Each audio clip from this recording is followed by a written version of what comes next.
അറബിക്കടലിൽ രൂപം കൊണ്ട ശക്തി ചുഴലിക്കാറ്റ് ദുർബലമാകുന്നതായി റിപ്പോർട്ട്. ഒമാനിൽ തെക്കൻ ഷർഖിയ ഗവർണറേറ്റിന്റെ തീരങ്ങളിലേക്കാണ് കാറ്റ് നീങ്ങിക്കൊണ്ടിരിക്കുന്നതെന്ന് ഉപഗ്രഹ ചിത്രങ്ങൾ സൂചിപ്പിക്കുന്നു.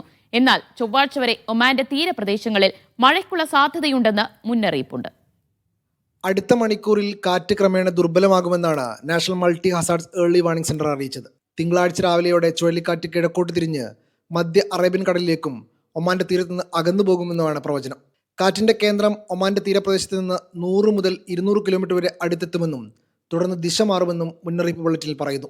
എന്നാൽ ചൊവ്വാഴ്ച വരെ സുൽത്താനിന്റെ തെക്ക് കിഴക്കൻ മധ്യ തീരപ്രദേശങ്ങളിൽ 10 മുതൽ 30 മില്ലിമീറ്റർ വരെ മഴ ലഭിച്ചേക്കാം. തീരപ്രദേശങ്ങളിൽ കടൽ പ്രക്ഷുബ്ധമാകും.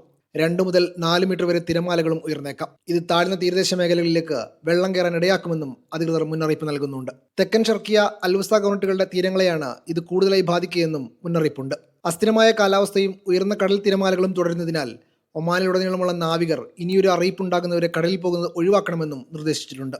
Media 1, Muscat.